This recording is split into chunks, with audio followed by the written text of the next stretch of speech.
Olá, sejam bem-vindos e bem-vindas a mais um episódio de Terra Meu Negócio, diretamente da Feira do Empreendedor 2025. E hoje a gente vai falar, a gente está trazendo para vocês vários casos inspiradores, ferramentas para você aí impulsionar o seu negócio.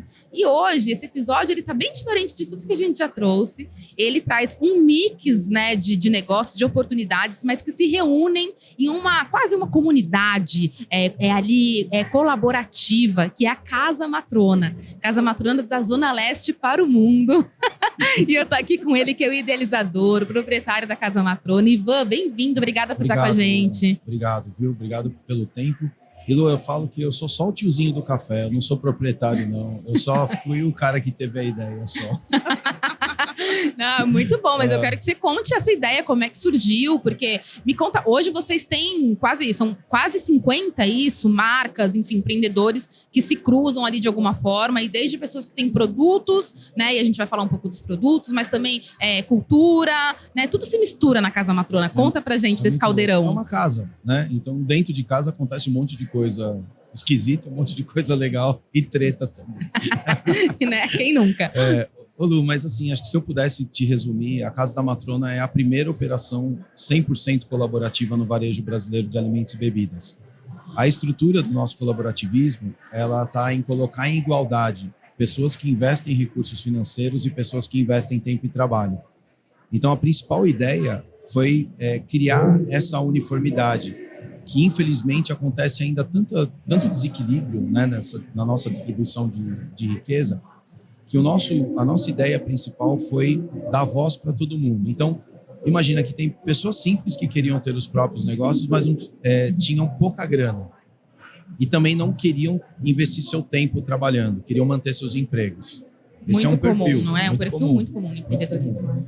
E tinha um outro perfil, como o meu e como de 15 pessoas que estão lá hoje na Matrona, que eram pessoas que queriam ter seus próprios negócios, queriam empreender, mas não tinham grana para montar os seus negócios. E também não queriam fazer isso sozinhos.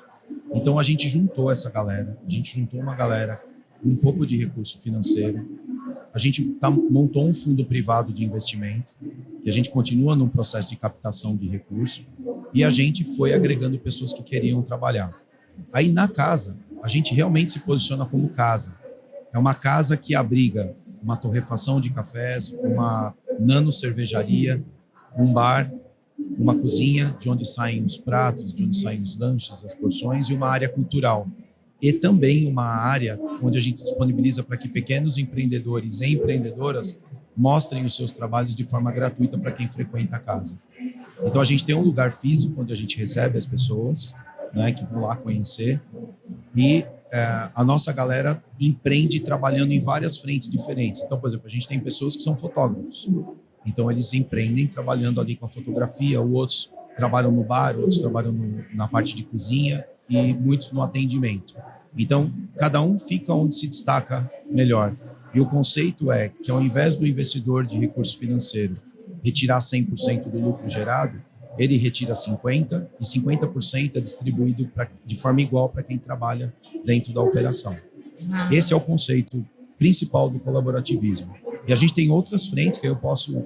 Vamos destrinchando aqui. Então, tem esse grupo de 15 pessoas que hoje trabalham na operação mesmo, e que aí é nesse modelo, né? A receita da casa é distribuída para os investidores, 50%, lucro 50% para os investidores. Isso. E 50% para esse corpo de 15 pessoas que operam. Perfeito. Aí tem aquele espaço que você falou, que é da exposição, né, dos empreendedores que podem lá expor de forma gratuita. Tem algum tipo de comissão que a casa recolhe? Nada. A gente quer realmente dar voz para essas pessoas, porque a gente entende que essa união de redes, né? Então, por exemplo, se essa moça que estava agora há pouco aqui, tão linda, né?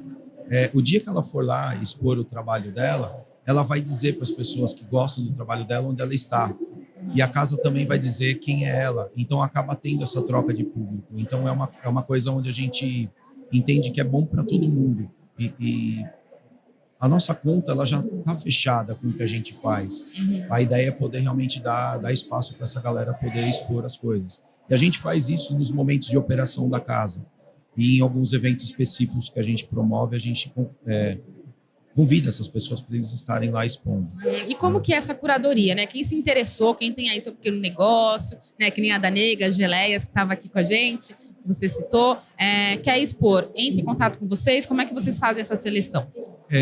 A gente sempre vai fazer com pessoas que são pequenos e pequenas ainda, e que estão ali na frente da operação, né, que são pessoas que fabricam, geralmente, itens, produtos, e que vão estar lá expondo. E são essas pessoas que a gente acaba convidando para estar com a gente nesses momentos dessas pequenas feiras que a gente faz.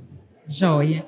E aí de produção própria, né? Assim, eu tô vendo que tem uma frente muito forte aqui do café e do cacau, né? Você falou que também tem a microcervejaria. Então, assim, o que vocês produzem lá são essas 3 frentes? Então, cerveja, cacau e café? Ou uma parte vem de fora? Como é que é esse ciclo aí? Tá. A gente não é produtor rural. Então, nós temos alianças com pequenos produtores rurais no Brasil todo. Então, por exemplo, o cacau. O cacau, ele vem de Valência, do Antônio, que é um amigo muito querido nosso da casa. Os cafés a gente compra de pequenos produtores. Então, esse aqui, por exemplo, que tá aqui na frente, inclusive ele é de um dos investidores da casa. É um cara super simples, que a gente chama carinhosamente de chuchu. Ele está na Mata de Minas. Então, a gente tem uma rede de relacionamento com produtores rurais e a gente compra esses produtos ainda sem processamento. Então, o café, por exemplo, a gente compra ele, o café especial, com certificação. A gente entra um pouco nesse assunto, né, se der tempo, e a gente traz esses grãos para a gente torrar na casa da matrona. O cacau é a mesma coisa. A cerveja, a gente compra os ingredientes e produz a própria cerveja. A comida, a gente compra os ingredientes também de pequenos e faz a produção lá dentro da casa da matrona. Então, o conceito é bastante vertical, assim, sabe? A gente compra essas matérias-primas e produz tudo lá dentro para poder dar voz para todo mundo que tem esse dom de trabalhar com as coisas. Massa, né? massa. E aí, o café, especificamente, ele tem uma coisa muito afetiva na vida da gente, né, Lu? E a gente tem lá na casa, todo mundo que vai lá, a gente dá água, pão e café de graça, como uma forma de acolhimento. Eu tenho certeza, se um dia você me falar, Ivan, vem aqui em casa. Sim. É o mínimo que a gente oferece, né, para quem chega em casa. E então a gente faz isso como um princípio de acolhimento e como um princípio de inclusão. Por incrível que pareça, tem um grupo relativamente grande de pessoas que elas não têm condições de frequentar um lugar que elas consigam pagar, assistir um show que elas consigam pagar. Então lá na matrona essas pessoas podem entrar, elas podem comer, elas podem beber, tomar o café, a água, o pão, participar daquilo que está rolando ali e se sentir incluídas. A gente tem pessoas nessa condição. Então, são 2 tipos de acolhimento. Quem que chegou em casa, que vai ter condições de poder comprar a sua comida, a sua bebida, e aquelas pessoas que vão chegar lá e falar o seguinte, cara, eu tô sem grana, mas eu não vou ser discriminado ou discriminada por consequência disso, né? Ele vai ter essa inclusão. Vai ser acolhido. Vai ser acolhido. Gente, que lindo. Trabalho lindo. É louco, Lu. E assim, a gente fala que a gente entrega acolhimento. Esse é o nosso principal negócio. Só que a gente precisa sobreviver. E para sobreviver, a gente vende comida e bebida. Né? Sim, sim. Aqui para a feira, Lu, a gente trouxe... o café é o único item da casa que nós vendemos fora da casa. E a forma que nós escolhemos para fazer esse caminho é através de cafés colaborativos. Então, vamos imaginar que a Lu tem a marca de café dela. Pequenos empreendedores queiram ter as suas próprias marcas de café. Eles não precisam investi-lo. A gente faz todo o trabalho de investimento, faz toda a personalização, entrega esse café em sistema de comodato e 50% do lucro gerado ficam para os donos e donas das marcas. E 50% do lucro é da matrona e volta o custo para a gente reproduzir esse café de novo para eles. O que a gente compartilha é o lucro. Caramba, gente, eu tô aqui, ó, é doido, impactada. Né? É doido, né? Impactada, não, é incrível. É mais que doido, é incrível, assim, uma super ideia. Agora, indo pro lado cultural, porque você falou, a pessoa vai receber o café, o pão, a água e a arte também, quando ela chega lá. como que é o modelo de negócio para os artistas, né? Porque geralmente os artistas recebem cachê, ou eles vão só pela exposição, ou contribui quem quer, o cachê ele é livre, não é livre, vocês da casa que providenciam um cachê mínimo, como que é esse modelo? Isso é muito louco, assim, ele é híbrido, né? Normalmente é assim, todo artista, principalmente da parte musical que a gente contrata, ele já vem com um valor de contratação. Uhum.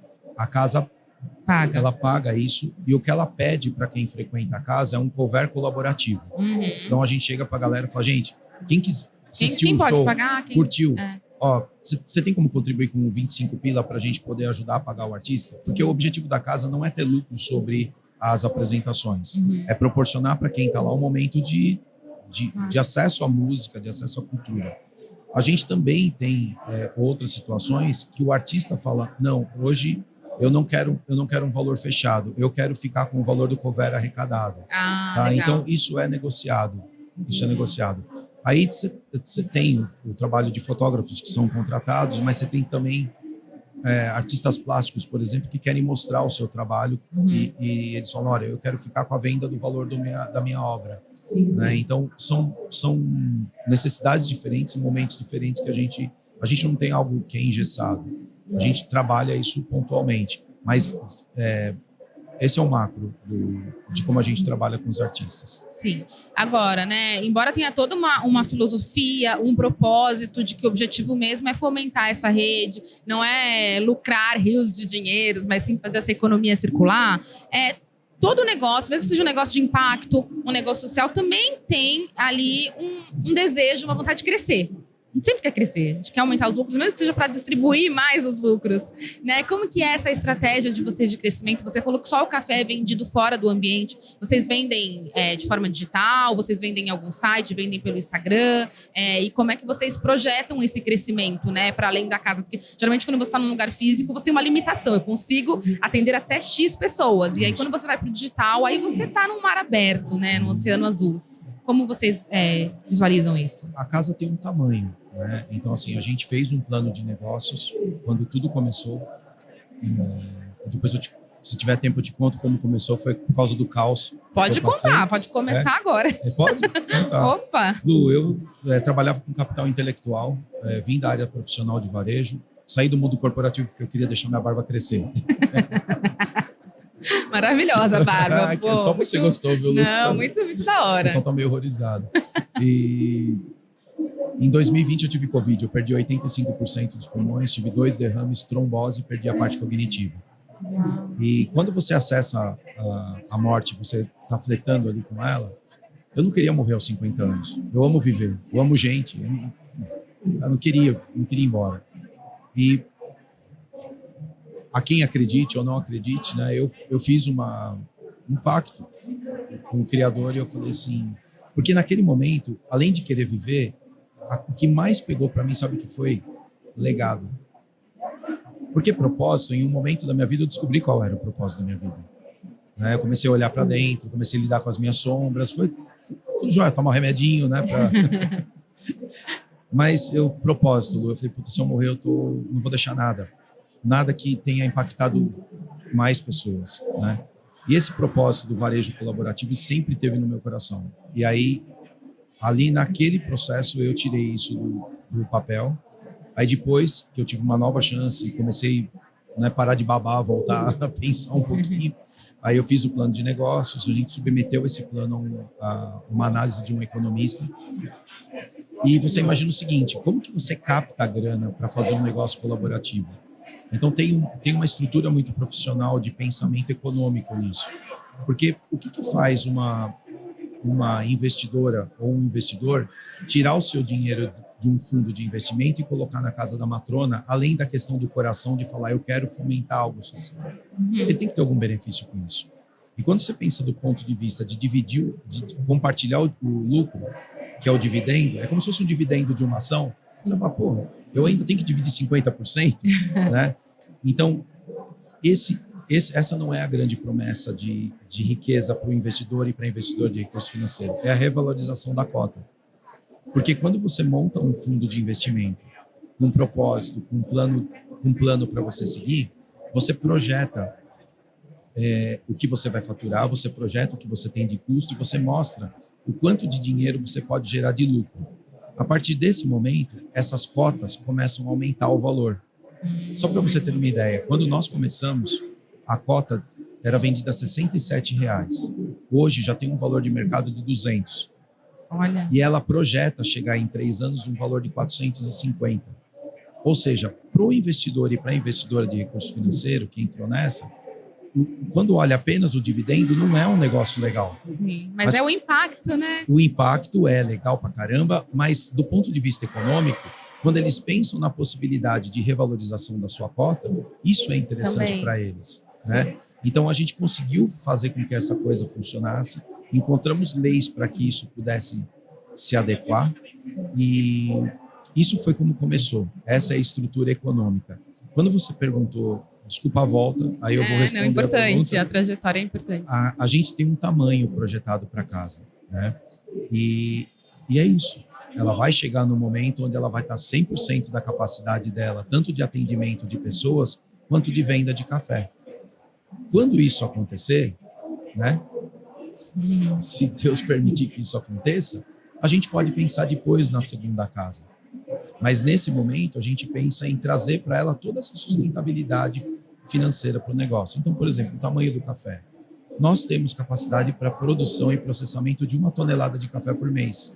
Uau! É muito para um negócio pequeno, mas para o mercado de café é pouco. Só que isso já é suficiente para a gente gerar um impacto muito positivo na vida de alguns empreendedores que vão ter a marca própria de café e muito positivo para a matrona que vai ter uma remuneração proveniente dessa 1 tonelada. E da mesma forma, essa 1 tonelada é muito importante para aquela produtora e produtor rural que a gente tem aliança. Sabe? Então, essas contas, economicamente, elas fecham. Elas não são só idealismos, né? Caramba, gente. Não, então a gente tem aqui dois modelos, acho que assim, para a gente já ir encerrando, que você trouxesse da perspectiva de quem, como você, tem esse desejo de criar um negócio colaborativo, de fazer essa roda girar para si e para os outros. Então, assim, o que a pessoa precisa para começar, né? Você falou de um plano, de um projeto de investimento bem sólido também. Então, se você puder, assim, condensar, né? Você que já pensou em ter um negócio que vai girar para todo mundo, dá essa dica. E para os pequenos que estão buscando, acho que fica esse convite, né? Para se aliar a vocês ou para outros negócios, né? Vocês são o primeiro, mas a gente sabe que também já tem outros, né? E aí todo mundo ganha. Todo mundo ganha. Lu, acho que o nosso grande desejo, além de que essas coisas, que esse grupo que a gente está dê certo, é a gente poder dar esse modelo do negócio e dividir esse conhecimento, porque chegar até aqui com esse modelo que é novo foi muito difícil. E ninguém que empreende é 360. Às vezes a pessoa é muito boa em produzir alguma coisa, mas ela não é boa em gestão. Então a minha sugestão é, primeiro, tente não fazer sozinho e nem só fazer sozinho. Busque pessoas que possam ser complementares, porque esse organismo complementar ele é maravilhoso, né? Eu acho que se hoje eu pudesse, pela experiência, dizer alguma coisa, empreenda buscando pessoas que são complementares a você, né? E a gente está à disposição para poder, se alguém falar, olha, eu quero montar um negócio colaborativo usando a plataforma que vocês têm, é nosso dever social mostrar como isso funciona. Se alguém tiver algum pouco de recurso e falar, cara, eu quero investir na matrona, a gente está aberto. Se a pessoa quiser falar, cara, eu quero trabalhar, a gente também está aberto, né? Então a gente está aberto para poder conversar sobre essas possibilidades. Sensacional, Ivan. Obrigado, até eu aqui, Obrigado. Eu que agradeço, assim, parabéns principalmente pela sua iniciativa, pelo seu trabalho, pela sua resiliência, por essa volta por cima depois de um episódio tão difícil e triste, né, que foi para todos nós, especialmente para você que contou a sua história. Enfim, muito obrigada. Lu, obrigado você, obrigado pela tua energia boa, pela simpatia, pela galera, né, do Terra que é super acolhedor. @ da Casa da Matrona, para quem quiser acompanhar de pertinho o que vocês fazem. Quem não estiver tão perto em São Paulo e quiser acompanhar digitalmente, enfim. Pode ir lá, @Casa da Matrona. Facinho, simples assim. Essa tiazinha aqui, que é minha avó. Ela é a matrona. Ela é a matrona. A gente aceitou, o pessoal aceitou dar o nome da casa em homenagem a ela. Que legal, né? que lindo. Que é mãe de muitos, Sim. né? Acolhedora, né? As nossas matriarcas, né? As nossas matronas. Maravilhoso. Ivan, mais uma vez, muito obrigada. Obrigado, Você que Lu. nos acompanhou. Espero que tenha te inspirado esse papo, motivado aí a buscar novas formas de pensar o negócio. Nem tudo é lucro, né, gente? Lucro também, mas tem outras formas da gente ganhar juntos em um negócio. Obrigada. Até o próximo episódio. Terra Meu Negócio. Tchau, tchau.